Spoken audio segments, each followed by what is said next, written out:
Public place, you did it. Is this the best or the worst? What do you do?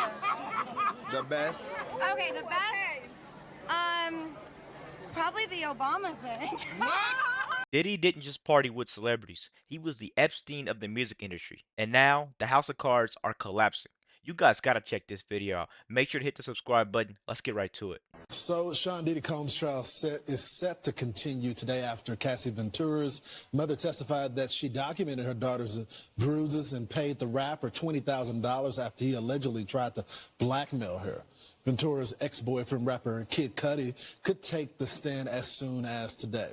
Former prosecutor for the LADA's office and co-anchor of the news on Merit TV, Lonnie Kums, joins the program. Good morning to you, Lonnie. Thanks so much for joining the program.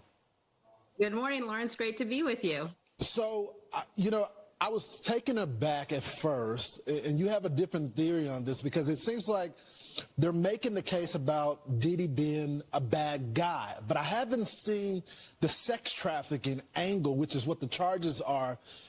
You say there's a strategy behind this. Why do you say that? Yeah, so the sex trafficking, the defense is saying, look, this was just an abusive relationship. We admit he domestic, violence person, but it doesn't go into sex trafficking. Sex trafficking is the difference between consent and coercion, right? If there's force, if there's coercion, then it becomes sex trafficking. And so Cassie Ventura's testimony was very important because she talked about how this was coercion, that she was being forced to do this, that she didn't want to do it. Now, here's the thing with her relationship. It was almost 11 years long. And so during that time, there's good, there's bad. And so people look at it and say, she could have left, right? She was independent. She had money. She would go date other people every once in a while, but then she'd come back. She chose to come back. And that's why there's going to be an expert witness today, Don. Really quick, guys. Isn't it just crazy how the Democrats are always involved in something so scandalous? Now that they can't find much stuff on the Republicans, they hit them with paperwork violations and 34 counts of felony. I don't want to say any names, but they hit them with crazy amount of charges that don't really result in anything like this. I haven't seen anything. If you have, please leave them down low. Hughes is going to be so important because she will talk about these abusive relationships, how the abuser controls and manipulates their victims, and how the victims will respond and will go back when other people are like, why are you going back? But it's a part of this abusive relationship. And Dawn Hughes, many people may recognize her. She testified in the R. Kelly case. That's right. Keith Raniere. She testified in the Johnny Depp Amber Heard case. So her testimony will be very important to help people understand the difference between whether this was coercive or whether this was a consensual relationship. Today, Barack Obama mentioned at the Diddy trial. Hot damn! We've got some experts that are going to be joining us to talk about all of this today, Wednesday, May 21st, 2025. This is going to be a wild show. Get ready. PBD is going to be on the show for the first time. Freaking awesome. James O'Keefe will also be on the program, along with Congressman Ronnie Jackson, who's been the president's physician.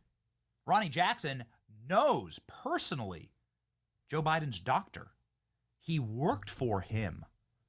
We're going to blow the entire thing sky high today. Trump also issuing a dark warning to traitors who covered up Biden's health scandal. Donald Trump's decided to take Biden's side here. Very interesting. Ladies and gentlemen, let's go cook. Obama sort of weaves his way into there. We're going to get into some dark territory today, so buckle up and get ready. But if you're looking for the people who ran the Biden auto pen, if you're looking for the individuals who were surrounding Joe Biden like a nucleus in order to take advantage of him, like a crime family, then look no further than Barack Obama.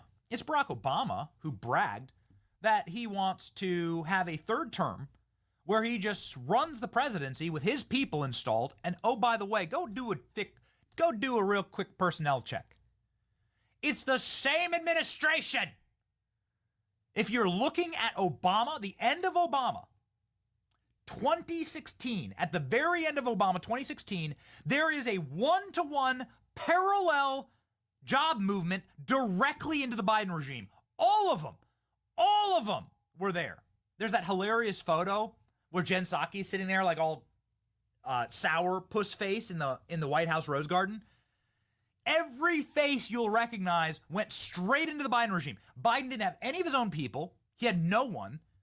It was just a one-to-one parallel movement of Obama people. The entire administration was staffed out with Barack Obama. It was Obama's third term. Here we go. Now, do you wish like you had a third term? You know what? If I could make an arrangement where I had a stand-in, a front man or front woman, and they had an earpiece in, and I was just in my basement in my sweats, looking through the stuff, and then I could sort of deliver the lines, but somebody else was doing all the talking and ceremony. Wow. I'd be fine with it. Wow, fascinating. It's an amazing little reveal there. It's wild how these people have to, they always have to be out front with it. They have to brag about it, you know? It's the nature of the banality of evil. It has to be in your face. But one of the biggest things, guys, that I've been trying to take away from all this, that I really need your help with, if Diddy is the fall guy, because whenever stuff like this comes out, there's always a fall guy. They never get the big person. The big guy gets out, scotch free. Who is the kingpin of everything? If he has to take the fall and someone's going to jail for this. If Diddy is that person, who's the big guy? You know, who's the kingpin? That's what I want to figure out. Let's keep going. It has to be out front. It has to be garish, grotesque. They have to they have to do it in public. It's a ritual for them. And this was Barack Obama telling us what he was about to do with Joe Biden. Funny how in multiple instances during Joe Biden's residency at the White House, you could practically tell the guy was wearing an earpiece. Jake Tapper's out yesterday. Benny, you sound crazy. Jake Tapper's out yesterday saying there were multiple Bidens. So there were 2 Bidens in the White House. Nobody even knew which one was going to show up per day. My favorite was number 4. Some people are some people really like Biden number 7. My favorite was Biden number 4. There are different Bidens. It's kind of like a Baskin Robbins, okay? Who was going to wear the Joe Biden skin suit that day and come on out? But Barack Obama had an earpiece in every single one of them. And now the chickens have come home to roost for Barry. Let's start with an interesting video here. You know, because it's wild. Talk about being able to predict the future. You really can if you pay attention. If you pay attention, you can predict the future. And we're going to get into Diddy's sex slaves that were out to warn Donald Trump that a cabal of Satanists run by Barack Obama were out to kill Donald Trump a la JFK on a live TV execution. Because we have that tape, and we're going to play it for you. It's wild. This was a warning made in 2018. 6 years before they literally did that. It's insane. But I want to first begin with somebody who knows Diddy really well. A rapper and recording artist, a mogul inside of the rap industry who's worked with Diddy for a long time. His name's Reggie Wright Jr. And there's a little clip that nobody's really played, nobody's really watched from a podcast way back in the day.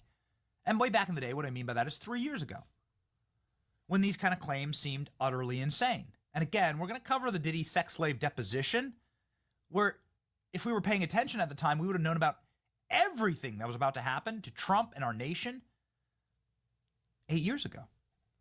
But let's rewind the clock back just a little bit to Reggie Wright, who went on a podcast and told us everything that Diddy was guilty of, and more importantly, why he's doing it and what's going to happen next. Let's go. But he need to build a spot over there in Valley for his boy Puffy. Cause Puffy I warn Keefe need to take his ass over there. There's no extradition laws over there. So I'm warning you now, Puffy. Take your ass over there. Reggie prediction. I know Puffy is smart enough, and he probably done already cleaned his houses. But sexual predators, what do they do? And we'd be like, damn, why? They treat their sex tapes like, yeah, remember that song, Me and My Girlfriend, that Pac did? You know what he was talking about? What was Pac talking about, y'all? And that, do y'all really know what he was talking about? For those of y'all know what he's talking about, he was talking about a gun, but sexual predators is what hold on to their tapes. And cops know. Just like Epstein, do you guys see a pattern yet? I'm literally thinking these guys collect dirt like it's a video game. Literally, they're just collecting dirt. It's not even for memories at this point. They're just doing it for leverage. Keep going, guys. Sexual predators hold on to their tapes. This is their get out of jail free card, he says. Again, Like this trading would be cards. in line with our current news cycle here in May of 2025. That video was recorded 3 years ago. He's saying that Diddy not only is a sexual predator, but that he's using his tapes in order to get out of jail. Sad. Diddy's bodyguards say there are tapes of politicians at freak-offs. Claim that the rapper learned how to engage in this behavior from other moguls. Oh, really? Well, because when you break it all down, the Diddy operation, well, it's the same thing as the Epstein operation. And we've done ad nauseum. We've covered that.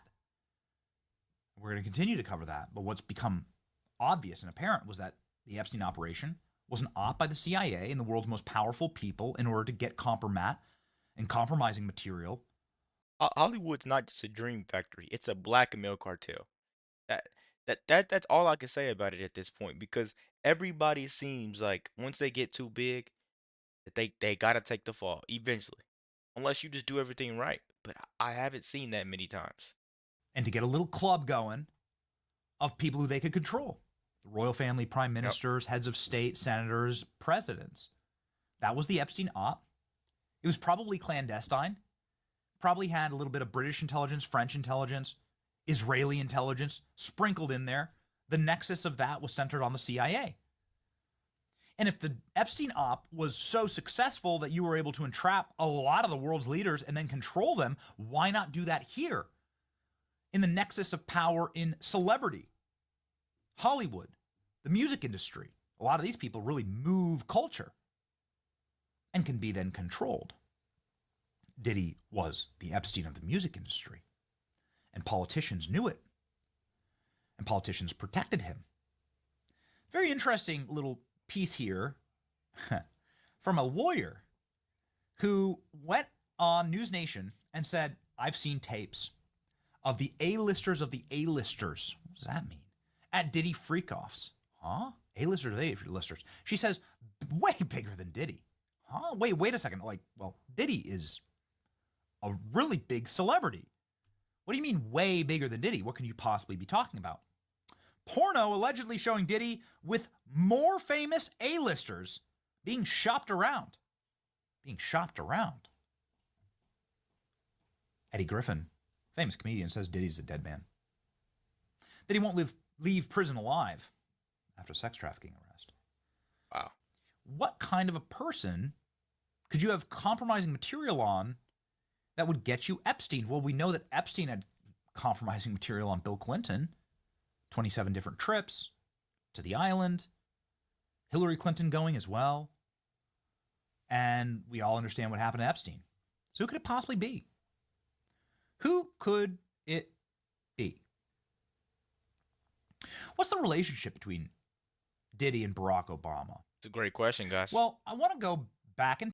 While we're sitting here, guys, what do you think their relationship is? I think this guy supplied the fun, and Obama supplied the protection. Time a little bit to the year 2020, where Diddy was being interviewed about how dangerous Donald Trump is. Now, we can go way back in time, and we will, about how much Diddy has been used as a tool of the Democrat Party and how it makes absolutely no sense. But I want to start with the most recent usage of Diddy, because he was taken off the field in 2024. Don't worry, they replaced him with Lizzo and Oprah and Beyonce. Of course, Beyonce was at these parties as well. Funny. It's just a few degrees of separation there. In 2020, Diddy went on CNN and said white men like Trump need to be banished. I wonder who was directing this. Let's go. If this man is elected, we're not standing by no more getting killed. We're not scared of anybody standing up and standing by. We're on the verge of a race war. White men like Trump need to be banished.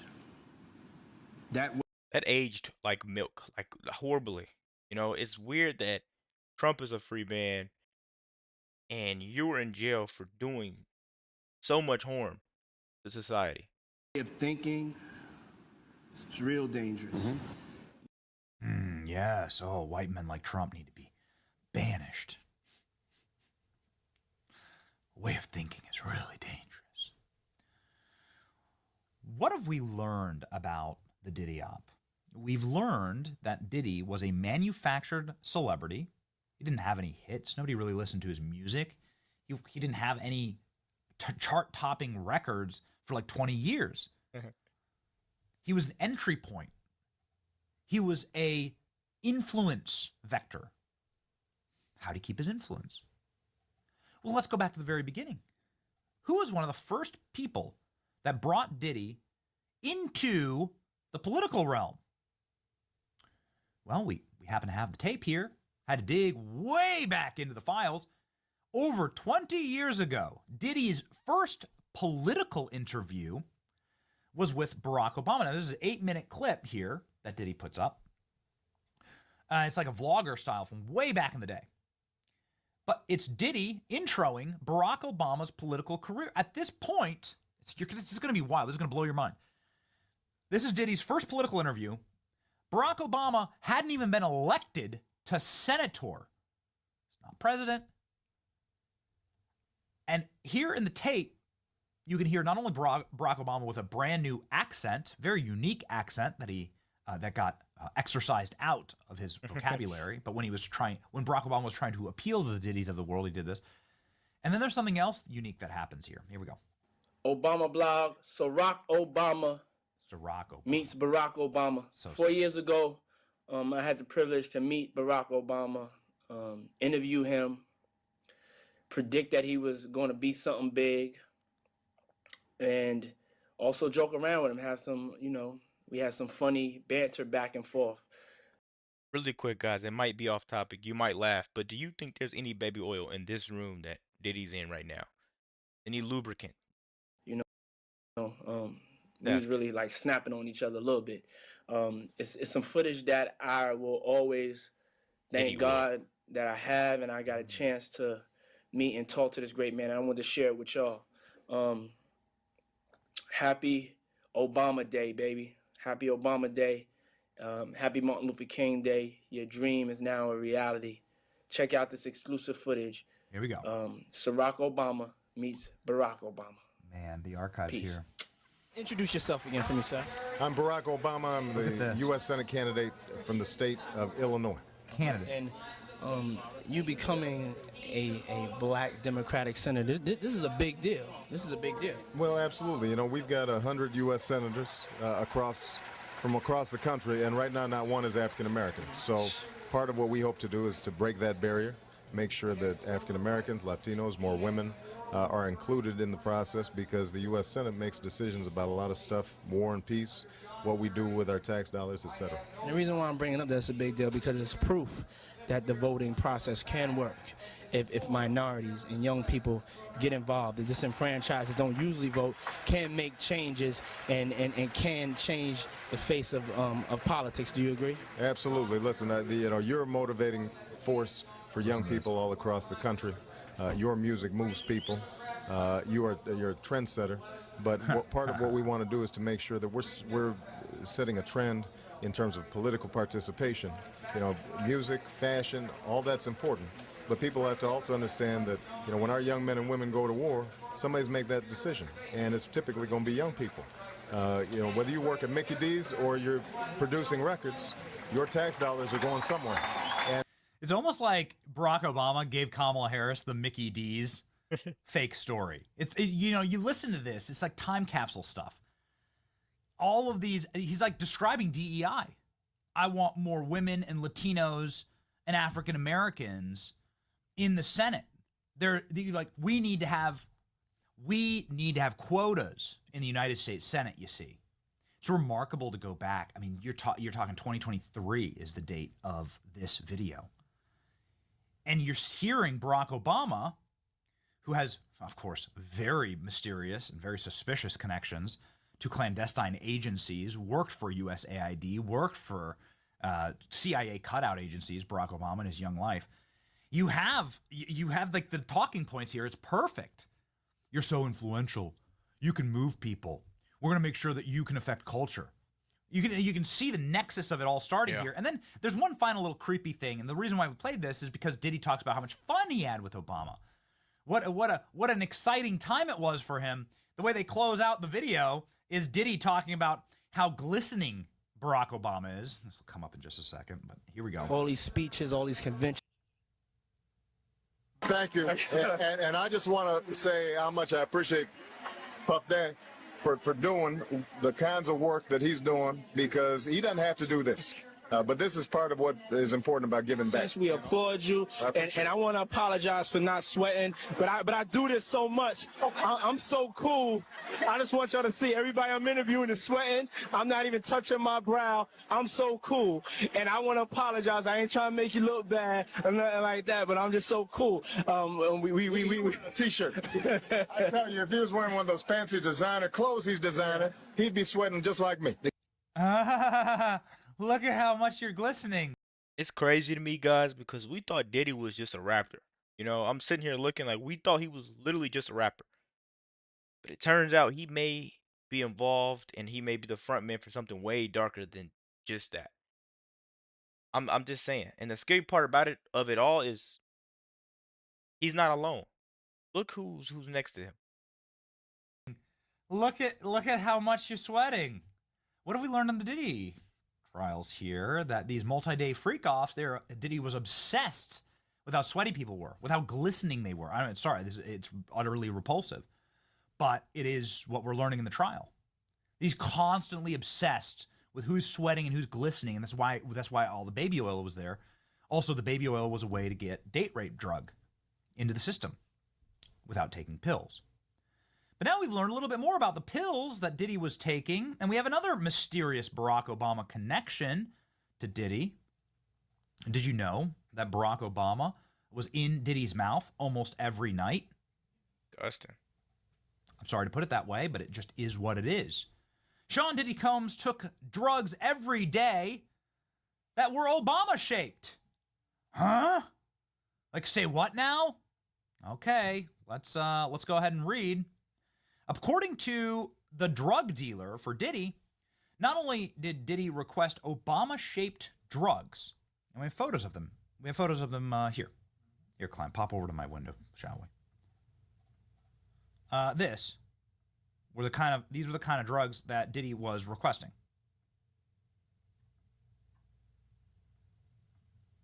There we go. Sorry about that.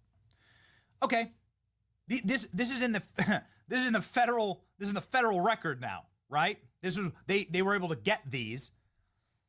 But then also in the federal record is Diddy's drug dealer. This is from a court report right here. The inner city. I'm sorry, guys, but I think we are officially living in a South Park episode.